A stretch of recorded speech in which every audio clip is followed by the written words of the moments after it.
mimpi, saudara, saya lihat banyak sekali manusia. Mungkin sekitar 10 sampai 20 ribu. Sedangkan Ibu Hana sembaja khotbah mungkin cuma segini, saudara. Dan saya berdiri di situ khotbah. Kemudian mimpi itu berganti dengan saya lihat arak-arakan di jalan. Saudara, hari itu tidak ada dan belum pernah saya lihat. Tapi hari itu saya sudah lihat, saudara. Penari-penari seperti ini pakai baju macam-macam, saudara. Dan semua jalan. Itu umur 12 loh. 30 tahun kemudian. Yang berbahagia ialah mereka yang mendengarkan firman Allah dan yang memeliharanya.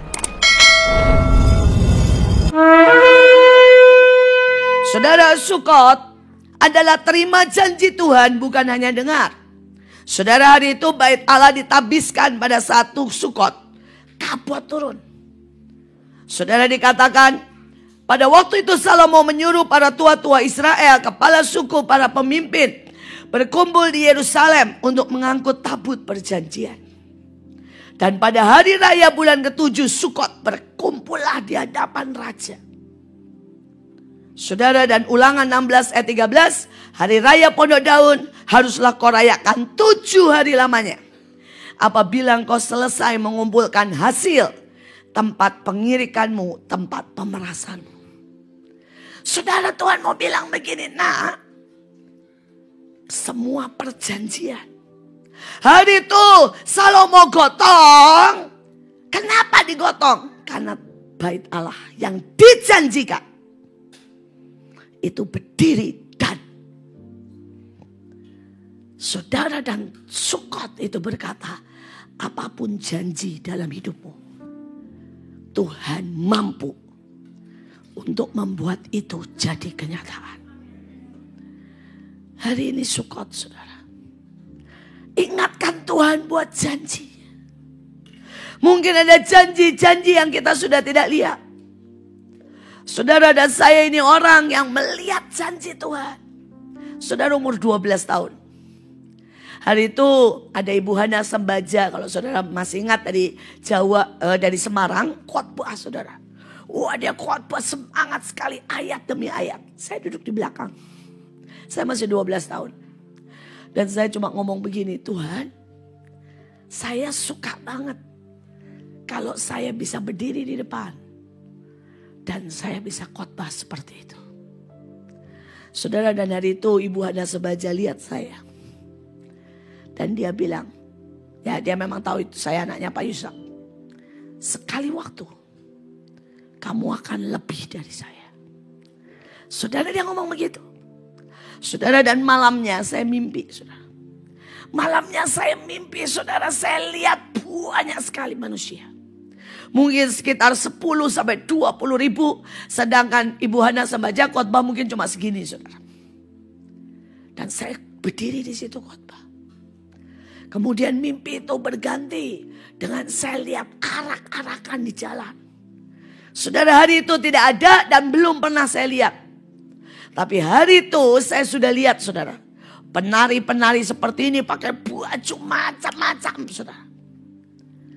Dan semua jalan.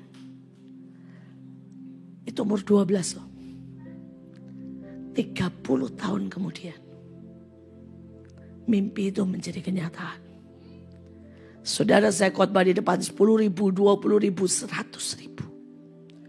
Saudara, arak-arakan di jalan-jalan. Dan setiap kali saya melihat arak-arakan di jalan-jalan di 34 provinsi. Saudara, kemarin 17 Agustus, walaupun katanya PPKM, saudara, kami juga buat arak-arakan di jalan. Di mana-mana, saudara. Saya dengar Anda juga bergerak semuanya. Saya cuma bisa nangis. Saya bilang begini, Tuhan, lebih dari 30 tahun. Tapi Engkau tetap setia. Engkau tetap menggenapkan janji. Dan janji itu tidak terjadi satu kali. Again, and again, and again. Saya berdoa, apapun janji Tuhan dalam hidupmu, Tuhan sedang berkata, nak, jadi. Tenang aja. Tunggu aja. Dan setiap kali berkata begini, terima kasih Tuhan buat janjimu ini. Karena cuma tunggu waktunya. Pasti jadi. Saudara, dan dikatakan setelah engkau selesai mengumpulkan hasil pengirikan dan pemerasanmu. Ya. Saudara, ada banyak orang tidak pernah mau pada waktu diirik dan diperas. Kita itu maunya, saudara ya, kalau misalnya nih kita udah punya tabungan 10 juta. Nah, kita ngasih perpuluhan 1 juta. Bukan kita punya kebutuhan. Bukan uang harian. Tapi kalau sudah save, sisa, baru kita pengen ngasih. Sedangkan pengirikan gak begitu. Saudara, seringkali dalam hidup kita diirik seperti Petrus. Saudara, kita diuji. Saudara, kita digoyang. Saudara mungkin digoyang sama isu. Mungkin saudara dihianati. Mungkin ada persoalan. Tapi pada waktu hasilmu manis, terkumpul, itu naik di depan Tuhan. Dan itulah Sukot.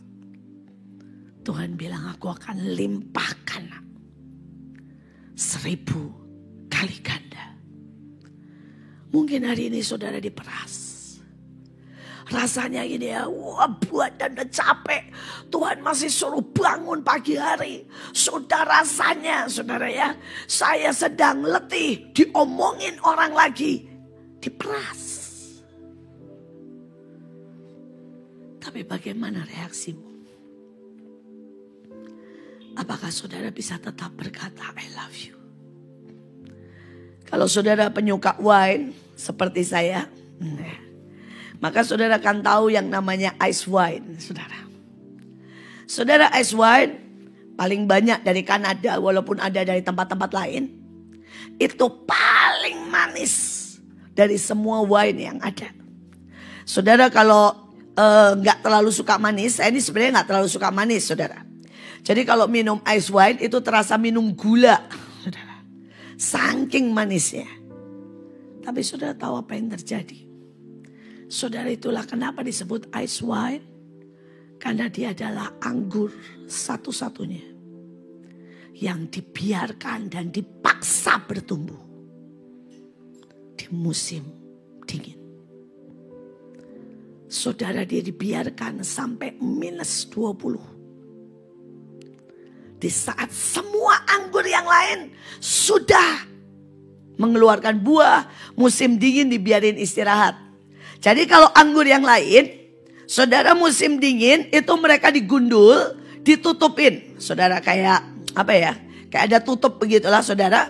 Saudara, sehingga mereka agak hangat dan dibiarin dalam tanda kutip tidur. Nanti pada waktu musim, saudara, semi, maka mereka akan mengeluarkan semua daun. Dan itu anggur yang biasa. Tapi anggur ini lain. Saudara, dia gak dilindungi. Dia dibiarkan sampai -20. Baru setelah -20 dipetik saudara buahnya. Tapi kalau saudara tahu, anggur termanis adalah anggur musim dingin. Hari-hari ini mungkin ada angin dingin yang menusuk tulang, yang menyerang saudara. Tapi bisakah saudara keluar anggur manis? Bisakah pada waktu saudara kehilangan sesuatu?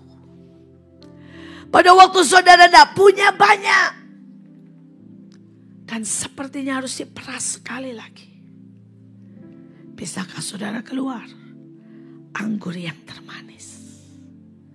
Saudara, dan di hari yang sama atau perayaan yang sama Sukot, saudara, sebuah bait itu berdiri dan ada jaminan yang ajaib.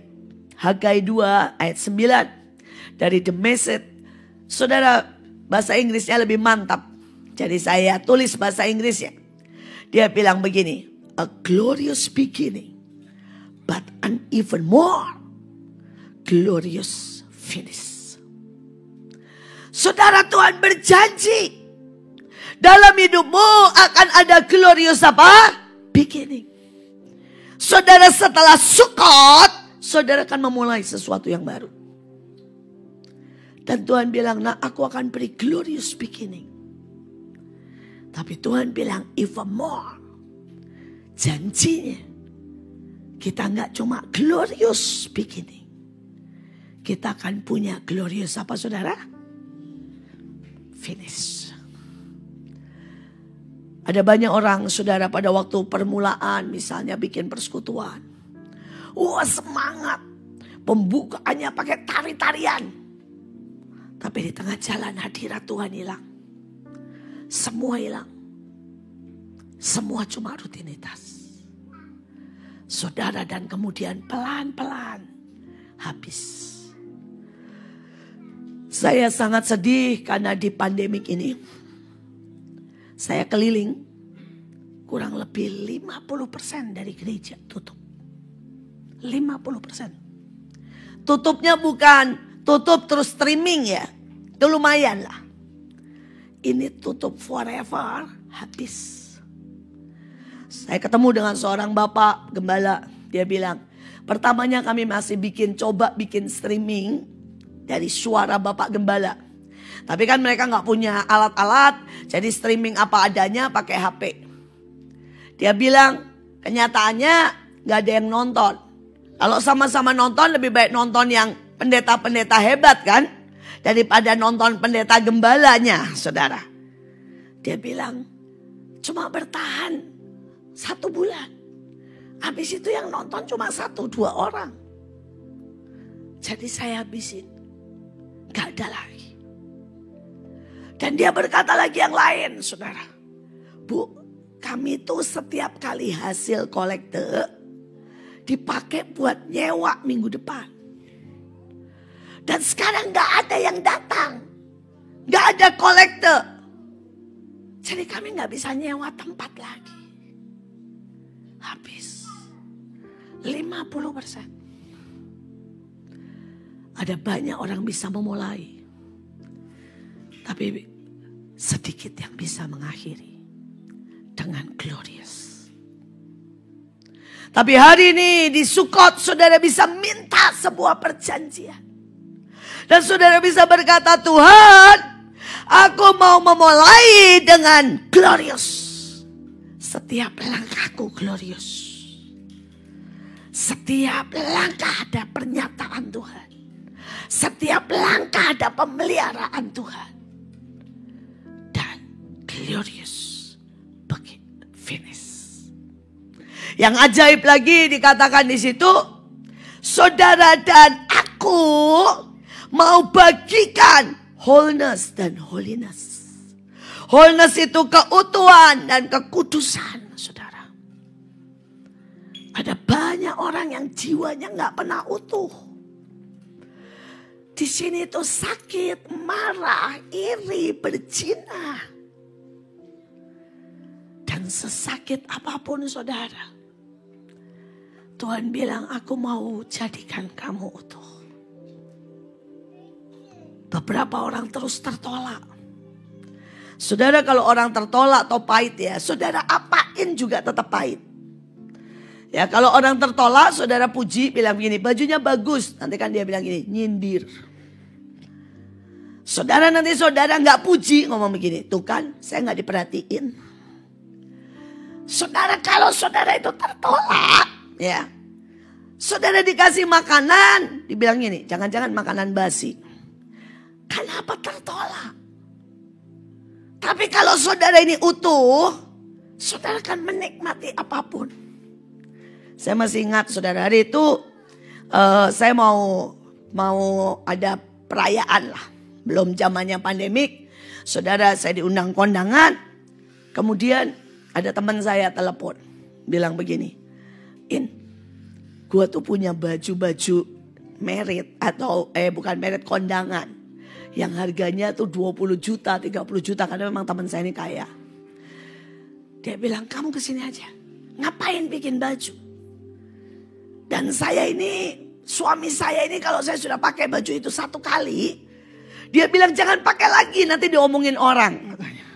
Ya ini kehidupan selebritis itu begitu, saudara. Ya, dan dia bilang ambil aja. Ya. Saudara, dan saya ke sana, saya pilihlah yang saya suka, saudara ya. Saya ambil. Saudara, dan waktu saya pakai, wah saudara ya. Semua orang berkata, wow bajunya keren banget. Saudara, kenapa? Buat saya itu berkat, itu blessing, itu anugerah. Dan saya bilang gini, Tuhan gue gak rela kalau uang gue pakai 20 juta buat beli baju. Tapi Tuhan kasih. Nah tapi setelah saya pakai, saudara, ada satu anak buah saya. Saudara, dia mau, keluarganya juga mau merit. Saudara, dan saya bilang, kamu pakai badannya saya lah, kurang lebih. Waktu saya kurus ya, bukan saya segini. Sekarang bukannya kurus langsung, saudara ya, nggak langsing. Saudara, dan saya bilang, kamu pakai aja punya saya. Saudara tahu dia bilang apa? Nanti kata orang apa? Bekas. Dan dia bilang, saya nggak mau bu pakai bekas. Nanti diomongin orang, saya ini miskin. Loh, saya sampai begini. Loh, saya ini juga dapat bekas. Dan dia bilang, biar sederhana asal baru. Dari jerih payah saya sendiri. Tidak karena belas kasihan orang. Loh, sudah diberkatin, bilangnya dikasihanin dan gengsi. Saudara, ini namanya enggak utuh. Ada banyak orang, saudara, jiwanya gak pernah utuh. Sehingga dia gak pernah bisa mengasihi istri, gak bisa mengasihi suami, gak bisa punya, saudara ya, empati dengan orang lain. Beku. Saya kemarin ketemu dengan seorang polisi. Saudara, dan saya cerita, tolongin dong ya. Di penjara itu ada satu perempuan dimasukin penjara, diperkosa. Saudara tahu jawabnya? Ya itu mah sering banget terjadi di penjara. Gak ada belas kasihan sama sekali. Normal. Saya sampai berkata, ya I know. Tapi kamu polisi, kamu bisa do something. Kenapa ada orang begitu beku, gak utuh, saudara? Hari ini bilang, Tuhan jamah. Pulihkan Tuhan. Pulihkan Tuhan. Biarkan aku bisa menyembah-Mu, bisa face to face. Seperti lagu tadi. Kalau kita disembuhkan. Saudara, dan hari itu di puncak Sukot. Yohanes 7 ayat 37. Pada hari terakhir, yaitu puncak perayaan itu, Sukot. Yesus berdiri dan berkata, barang siapa haus, baiklah ia datang kepadaku dan minum. Barang siapa percaya kepadaku, seperti yang dikatakan dari kitab suci, dari dalam hatinya akan mengalir aliran air hidup. Saudara, intinya cuma percaya. Trust. Tapi banyak orang gak bisa percaya Tuhan. Mereka berpikir Tuhan jahat, Tuhan gak adil. Padahal kalau engkau percaya saja, saudara, maka hidupmu ini tiba-tiba jadi produsen. Bukan jadi, saudara ya, konsumen. Kalau konsumen, saudara butuh orang lain. Bisa ngerti? Saudara, tapi kalau produsen, saudara yang mengeluarkan jadi berkat buat orang lain. Ada banyak orang berkata, saya butuh kasih. Saya nggak ada yang merhatiin. Itu masih konsumen. Kalau produsen, saudara akan terus membagikan kasih. Dan hidupmu terus meluap dengan cinta. Saudara kalau konsumen, saudara berkata, Tuhan saya sakit, sembuhkan. Tapi kalau produsen, saudara jalan, tumpang tangan, dan menyembuhkan orang.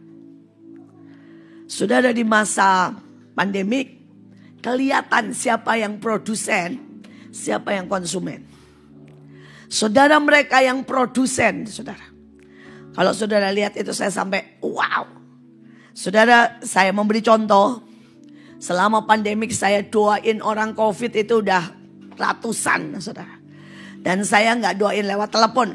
Saya datang, saya tumpang tangan, saya berkati, saya rawat. Beberapa saya paksa, saudara ya, berjemur. Saudara, saya suapin yang nggak mau makan. Saudara, dan itu pengaruh itu turun ke bawah.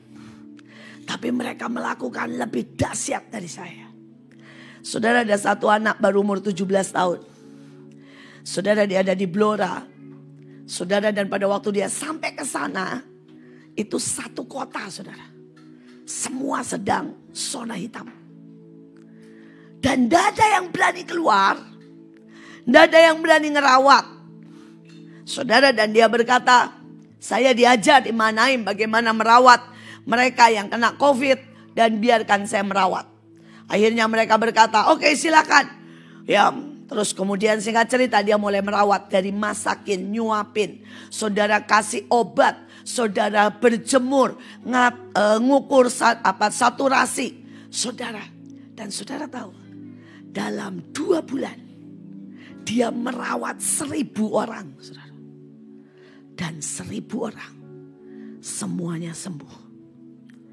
Anak umur 17 sampai dapat penghargaan dari RT, RW, sampai bupati. Saudara, dan semua orang berkata, bagaimana? Itu agama apapun, saudara dirawat sembuh. Saudara, dan kami juga melakukan banyak hal. Kami kerjasama sama wali kota. Saudara, untuk menolong dan memelihara yang isoman. Saudara, semuanya satu demi satu kami datangi, kami kasih makan, kami suapin. Dan ini salah satu kesaksian yang paling ajaib, saudara. Saudara, kami ketok-ketok. Jadi ada satu anak, umurnya juga baru 18-an. Perempuan, ketok-ketok. Dia dengar suara, tapi gak bisa buka. Saudara, akhirnya didobrak sama dia. Dan benar, saudara. Di dalam ada satu ibu nenek-nenek. Yang gak nenek lah. 56-an gitu mungkin sesaya, tapi kelihatannya udah tua kurus karena kena COVID. Saudara, dan maaf kata sudah buang air dan buang kotoran di ranjang. Saudara, anaknya dan keluarganya taruh di rumah pojok kecil. Dan tidak ada yang berani datang. Saudara, makanan cuma dikasih Indomie, kemudian roti kering. Pokoknya suruh makan sendirilah. Karena gak ada yang berani datang. Menular. Saudara, dan sama anak ini, saudara, digendong. Tak bisa berdiri. Dimandiin. Setelah itu dibawa keluar, dijemur di luar. Disuapin. Saudara tahu pada waktu dimandiin, disuapin, diukur saturasinya 60. Itu kalau di rumah sakit 60 udah game over, saudara. Sebentar lagi tinggal pakai saudara itu terus kemudian game over. Saudara, ini 60. Saudara, dia suapin makan. Terus dia peluk. Dia doain. Ini nenek bilang begini, anak saya saja. Tidak ada yang mau nengok, saya aja gak mau. Semua orang sini warga bilangnya gak boleh dideketin. Bahkan ada garis kuning. Ditulis di situ. COVID. Dan dia bilang, enggak, Nek. Tenang aja. Ada kuasa yang lebih besar dari itu. Saudara, waktu dipeluk, didoain, saudara. Saudara, nenek ini nangis. Habis nangis mau makan apa aja, saudara. Saudara dikasih pisang dimakan, dikasih apapun, ayo naik, habisin. Saudara kurang lebih dilayanin 1 jam. Sebelum pulang diukur saturasinya. Saudara dari 60 jadi 80 saudara. Sentuhan itu efeknya lebih bagus dari oksigen saudara. Saudara dari 60 jadi 80. Dan kemudian bilang, besok saya kunjungin lagi nek. Iya. Nah, saudara udah bisa jalan. Saudara dan kemudian saudara dibantuin beresin. Besok paginya datang. Saudara naik jadi 90. Dalam 3 hari. Sembuh total. Karena kita punya Tuhan yang ajaib. Dan kesaksian itu tidak cuma 1 saudara. Ribuan. Hari ini saya mau berkata, bisakah kita ini jadi produsen? Ya. Mengeluarkan saudara kebaikan. Mengeluarkan hikmat. Mengeluarkan kekuatan. Yang gak pernah habis. Jadi saluran Tuhan. Buat banyak orang. Saudara di dalam Sukot. Ada 7. Karena itu 7 hari ya. Saudara kalau dalam sejarah orang Israel, tradisi, mereka harus belajar tentang 7 tokoh ini. Dan mereka harus setiap hari, jadi hari pertama, ya next. Mereka harus belajar tentang Abraham. Dan mereka harus sampai ngerti dan mewarisi value, nilai, sikap, karakter Abraham. Saudara ada 7 tokoh. Dan gak mungkin kita bahas semuanya, bisa 7 hari 7 malam saudara ya. Seperti Sukot. Tapi saya cuma mau ambil sedikit, bukan juga saudara yang sudah terkenal. Kayak Abraham terkenal pasti dengan mempersembahkan Ishak. Tapi saya mau kita mengenal dari 7 tokoh ini. Saudara yang pertama dikatakan dalam Kejadian 12 ayat 7. Ketika itu Tuhan menampakkan diri kepada Abraham dan berfirman. Aku akan memberikan negeri ini kepada keturunanmu. Maka didirikan di situ mezbah bagi Tuhan. Saudara pada hari itulah, saya langsung bawa ya. Saudara pada hari itulah, itu kurang naik sedikit. Tuhan mengadakan perjanjian dengan Abraham. Saudara dalam hidup Abraham, salah satu yang paling ajaib adalah mezbah dan perjanjian. Mezbah dan perjanjian. Walaupun untuk saudara punya mezbah dan perjanjian, saudara harus punya iman yang akan diperhitungkan sebagai kebenaran. Tetapi dalam hidup kita banyak yang tidak punya mezbah, saudara. Saudara, mezbah itu adalah sesuatu yang naik di depan Tuhan. Day by day. Mezbah sesuatu yang harum di hadapan Tuhan. Saudara, mezbah itu ada 2 macam. Yang satu adalah mezbah bakaran. Jadi baunya sate kambing, sate domba, sate sapi. Karena itu memang mezbah bakaran. Tapi ada satu lagi mezbah ukupan.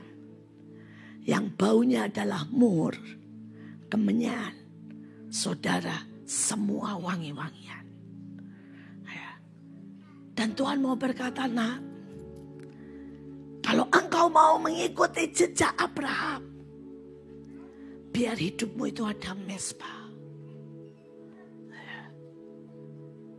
Kadang-kadang daging kita yang harus dibakar.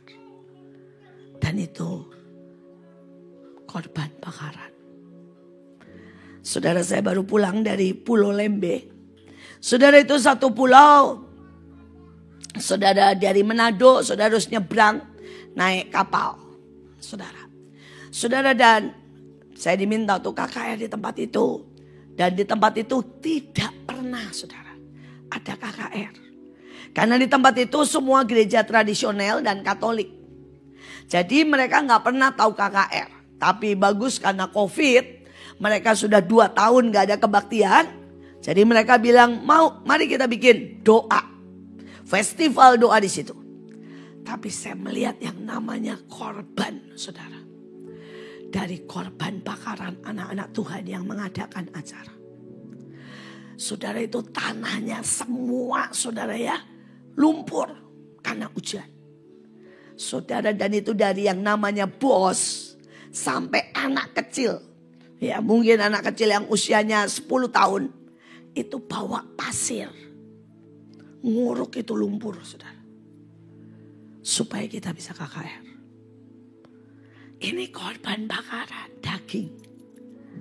Saudara, dan mereka berkata mereka harus puasa karena roh itu penuh dengan penuh. Saudara, dan mereka puasa gak kira-kira 3 hari 3 malam gak makan. Cuma minum air putih. Dan supaya mereka bisa, karena mereka juga gak biasa begitu, mereka nginep di gereja. Jadi 3 hari 3 malam itu gak benar, gak cuma tiduran, nonton TV gitu ya. Saudara, 3 hari 3 malam mereka kumpul kebaktian, berhenti 10 menit, 1 jam, minum, nyanyi lagi. Saudara, kemudian mereka tidur sama-sama semuanya. Jam 10 malam tidur semua sama-sama. Jam 4 pagi semua bangun sama-sama, doa lagi. 3 hari 3 malam. Sampai saya bilang gini, wow. Ada anak umur 12 tahun. Papa mamanya itu saking khawatirnya dibawain ayam Kentucky. Dia bilang gini, kamu 1 hari aja.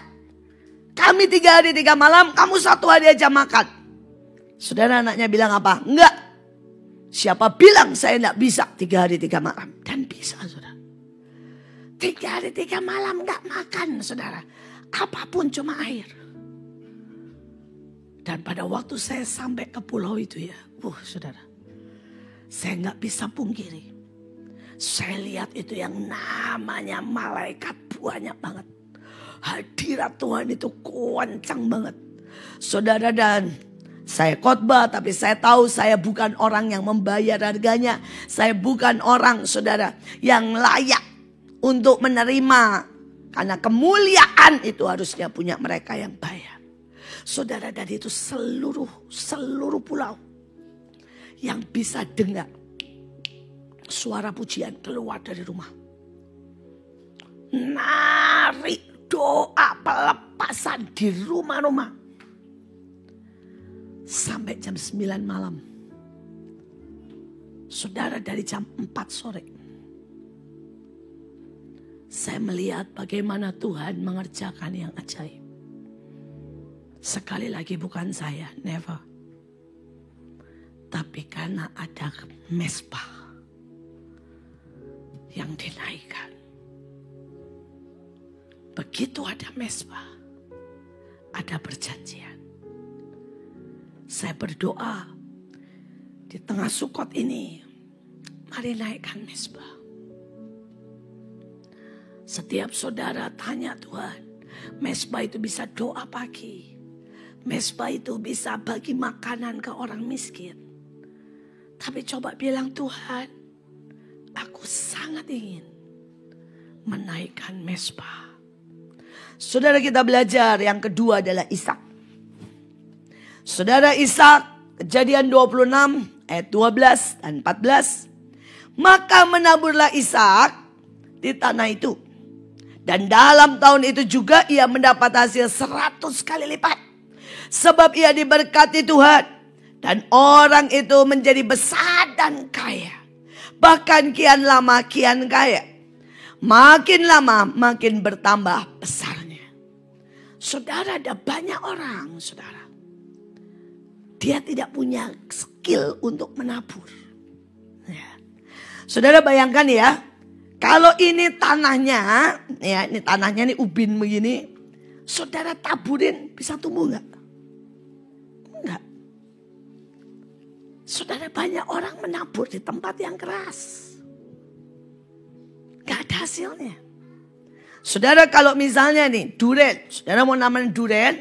Saudara nanamnya di tempat musim dingin. Dan di tempat daerah dingin. Tumbuh gak durennya? Enggak. Saudara, kami dulu bercocok jagung. Ceritanya dulu. Kami pengen nanam jagung. Tapi kami gak tahu saudara.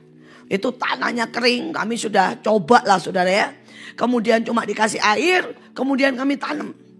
Saudara tumbuh, tapi cuma segini saudara. Udah begitu jagungnya cuma seimplet begini saudara.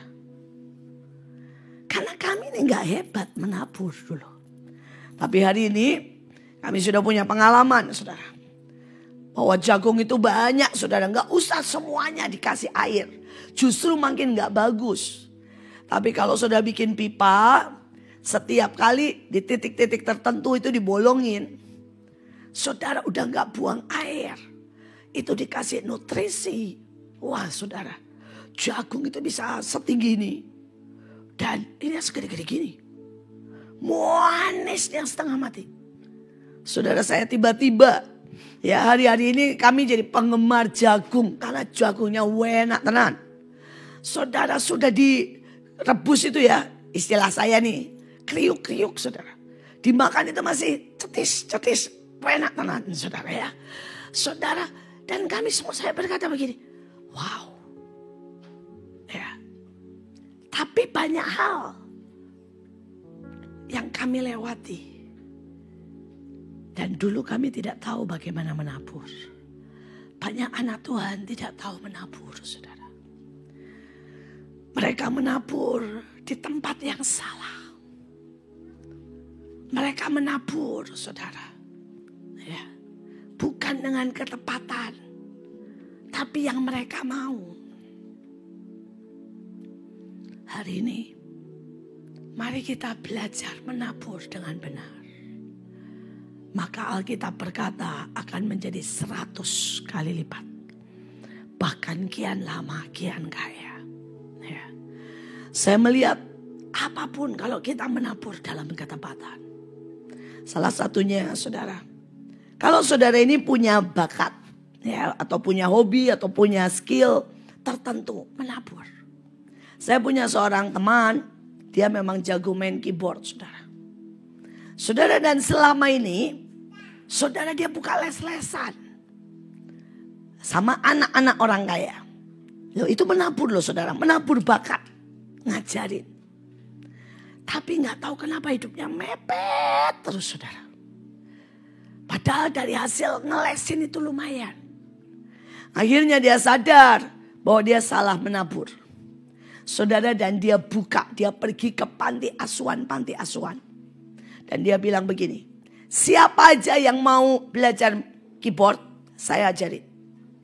Saudara, dan karena di panti asuhan beberapa nggak punya keyboard, saudara dia bikinin pakai papan, pakai karton, digambar touch. Saudara, dan kemudian latihannya semua pakai karton. Setelah itu ujian pakai keyboard beneran. Saudara, dan itu ajaib saudara. Anak-anak itu ya, wow, yang panti asuhan itu pada belajarnya pakai karton. Banyak yang tiba-tiba bisa. Dan dia bilang, Bu, saya tiba-tiba punya murid itu lebih dari 50. Dan semua serius belajar. Mereka serius saudara untuk sungguh-sungguh nangkep. Tapi Tuhan gak pernah hutang. Saudara, ini anak tidak ada satupun yang bisa saudara ngasih dia uang. Bahkan dia yang bikinin kartonnya.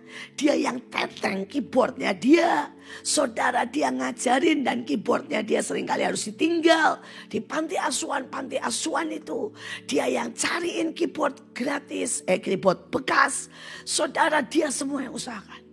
Dia keluar mungkin puluhan juta. Untuk ngelesin di beberapa tempat panti asuhan. Tapi dia bilang sejak hari itu. Dia tidak pernah kekurangan. Dia diberkati dengan cara yang sangat ajaib.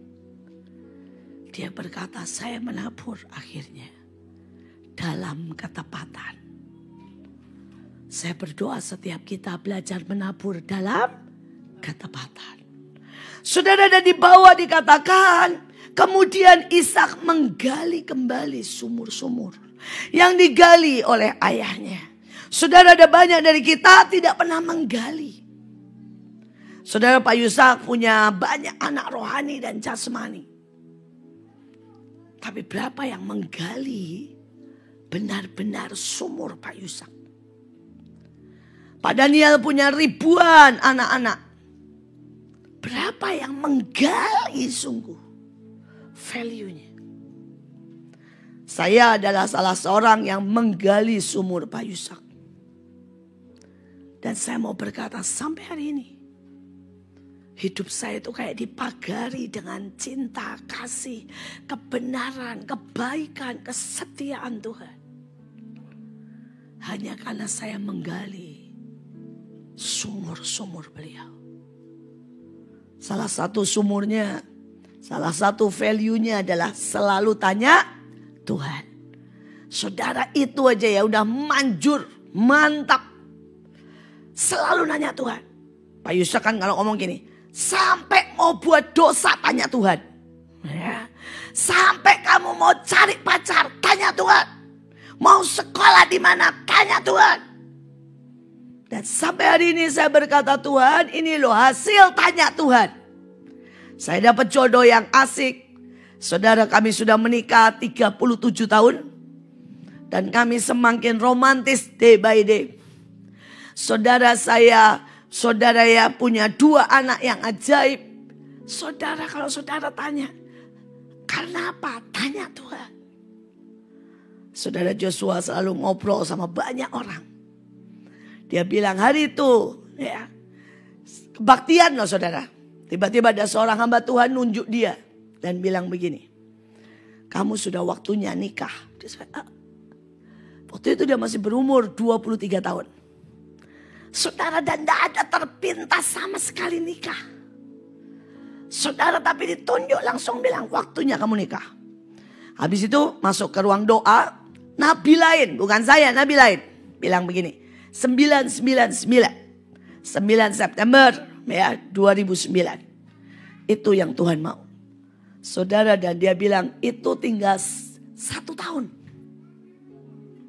Saudara, dan dia bilang gak ada rumah, gak ada rencana, gak ada lamaran. Dan dia bilang hari itu saya masih belum jatuh cinta dengan Kesia. Tapi dia melangkah saja. Dan tiba-tiba pada waktu dia melangkah karena tanya Tuhan. Dia minta tanda, Tuhan bilang ya itu daripadaku. Saudara, dia melangkah saja. Dan saudara itu benar-benar keren. Saudara, tiba-tiba ada yang bangunin rumah, ada yang ngasih uang lah buat bangun. Saudara, tiba-tiba ada yang ngasih saudara baju pengantin. Ada yang ngasih jas sampai 10. Saudara, ada yang ngasih gift. Saudara, ya di sini ada Pila ikut make upin seluruh Indonesia. Saudara, seluruh Indonesia. Saudara ikut memberi sampai itu jadi. Dan saudara hari itu dia menikah, saudara. Yang satu di Balai Samudra 3.500. Saudara yang satu di Manaim, saudara besoknya 999. Saudara 12.000 yang datang. Makanan tidak ada satupun dari dia, semua ada yang ngasih. Dan kemudian datanglah COVID. Dan dia adalah dari junior, dari anak-anak Tuhan, bahkan anak-anak hamba Tuhan. Terakhir yang punya pesta sebesar itu. Saudara, dan beberapa anak-anak hamba Tuhan besar. Saudara, mereka terpaksa menikah di zaman pandemik. Dengan saudara ya, cuma Zoom dan beberapa orang. Saudara, dan setiap kali dia bilang begini, Tuhan itu ajaib. Nanya Tuhan itu enak tenan. Ya, saya dipestain Tuhan seperti pesta raja-raja. Kitab Yesaya pasal 1, bagian pertama, nubuat tentang Yehuda dan Yerusalem. Judul, penglihatan yang telah dilihat Yesaya bin Amos tentang Yehuda dan Yerusalem dalam zaman Uzia, Yotam, Ahaz, dan Hizkia, raja-raja Yehuda. Pengaduan tentang bangsa yang tidak setia itu. Dengarlah hai langit, dan perhatikanlah hai bumi. Sebab Tuhan berfirman, Aku membesarkan anak-anak dan mengasuhnya, tetapi mereka memberontak terhadap aku. Lembu mengenal pemiliknya, tetapi Israel tidak. Keledai mengenal palungan yang disediakan tuannya, tetapi umatku tidak memahaminya. Celakalah bangsa yang berdosa, kaum yang syarat dengan kesalahan, keturunan yang jahat-jahat, anak-anak yang berlaku buruk. Mereka meninggalkan Tuhan, menista Yang Maha Kudus Allah Israel, dan berpaling membelakangi Dia. Di mana kamu mau dipukul lagi, kamu yang bertambah murtad, seluruh kepala sakit, dan seluruh hati lemah lesu. Dari telapak kaki sampai kepala tidak ada yang sehat, bengkak dan bilur dan luka baru, tidak dipijit dan tidak dibalut, dan tidak ditaruh minyak. Negerimu menjadi sunyi sepi, kota-kotamu habis terbakar. Di depan matamu orang-orang asing memakan hasil dari tanahmu. Sunyi sepi negeri itu, seolah-olah ditunggang balikan orang asing. Putri Sion tertinggal sendirian, seperti pondok di kebun anggur, seperti gubuk di kebun mentimun, dan seperti kota yang terkepung. Seandainya Tuhan semesta alam tidak meninggalkan pada kita sedikit orang yang terlepas, kita sudah menjadi seperti Sodom dan sama seperti Gomora. Bertobat lebih baik dari mempersembahkan korban. Dengarlah firman Tuhan, hai pemimpin-pemimpin manusia Sodom. Perhatikanlah pengajaran Allah kita, hai rakyat manusia Gomora. Untuk apa itu korbanmu yang banyak-banyak, firman Tuhan? Aku sudah jemu akan korban-korban bakaran berupa domba jantan, dan akan lemak dari anak lembu gemukan, darah lembu jantan dan domba-domba, dan kambing jantan tidak kusukai. Apabila kamu datang untuk menghadap di hadiratku, siapakah yang menuntut itu daripadamu? Bahwa kamu menginjak-injak pelataran bait suciku.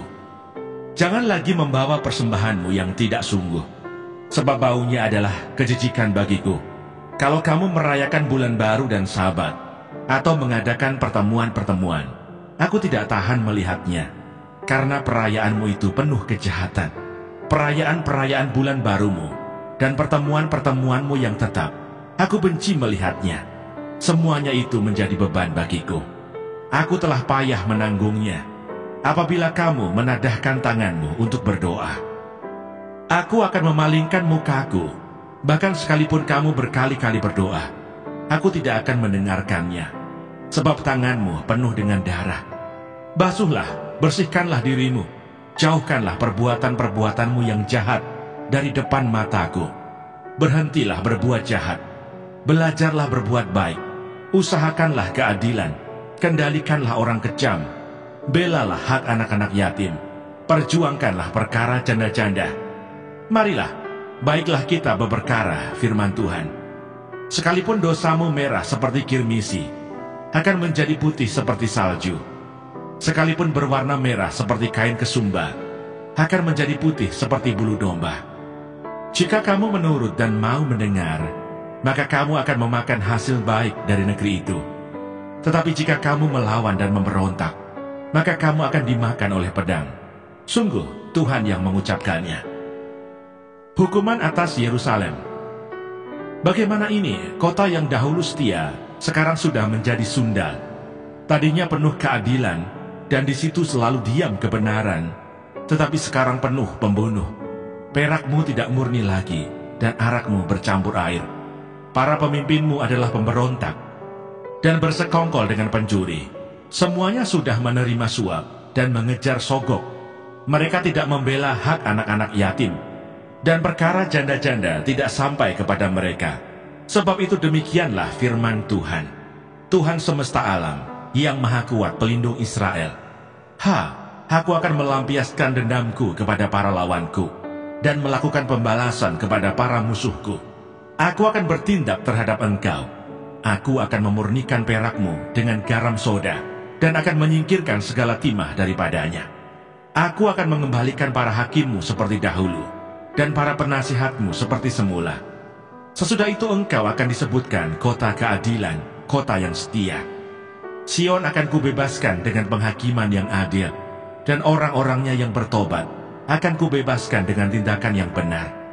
Tetapi orang-orang yang memberontak dan orang-orang berdosa akan dihancurkan bersama, dan orang-orang yang meninggalkan Tuhan akan habis lenyap. Sungguh, kamu akan mendapat malu karena pohon-pohon keramat yang kamu inginkan, dan kamu akan tersipu-sipu karena taman-taman dewa yang kamu pilih. Sebab kamu akan seperti pohon keramat yang daunnya layu, dan seperti kebun yang kekurangan air, maka yang kuat menjadi seolah-olah kapas, dan pekerjaannya menjadi seolah-olah bunga api. keduanya menimbulkan api, dan tidak ada yang dapat memadamkan. Yesaya pasal 2. Sion sebagai pusat kerajaan damai. Firman yang dinyatakan kepada Yesaya bin Amos tentang Yehuda dan Yerusalem akan terjadi pada hari-hari yang terakhir. Gunung tempat rumah Tuhan akan berdiri tegak di hulu gunung-gunung dan menjulang tinggi di atas bukit-bukit. Segala bangsa akan berduyun-duyun ke sana, dan banyak suku bangsa akan pergi serta berkata, "Mari kita naik ke gunung Tuhan, ke rumah Allah Yakub, supaya Ia mengajar kita tentang jalan-jalannya, dan supaya kita berjalan menempuhnya. Sebab dari Sion akan keluar pengajaran, dan firman Tuhan dari Yerusalem. Ia akan menjadi hakim antara bangsa-bangsa, dan akan menjadi wasit bagi banyak suku bangsa. Maka mereka akan menempa pedang-pedangnya menjadi mata bajak, dan tombak-tombaknya menjadi pisau pemangkas. Bangsa tidak akan lagi mengangkat pedang terhadap bangsa, dan mereka tidak akan lagi belajar perang. Hai kaum keturunan Yakub, mari kita berjalan di dalam terang Tuhan." Hukuman Tuhan terhadap semua orang yang meninggikan diri. Sungguh, telah kau buang umatmu, yakni kaum keturunan Yakub, sebab di mana-mana mereka melakukan tenung seperti yang di timur, dan sihir seperti orang Filistin, dan orang-orang asing di antara mereka terlalu banyak.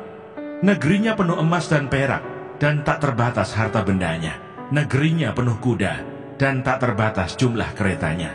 Negerinya penuh berhala-berhala. Mereka sujud menyembah kepada buatan tangannya sendiri, dan kepada yang dikerjakan oleh tangannya. Maka manusia ditundukkan, dan orang direndahkan. Janganlah ampuni mereka. Masuklah di sela gunung batu, dan bersembunyilah di dalam liang tanah terhadap kedahsyatan Tuhan, dan terhadap semarak kemegahannya. Manusia yang sombong akan direndahkan, dan orang yang angkuh akan ditundukkan, dan hanya Tuhan sajalah yang maha tinggi pada hari itu.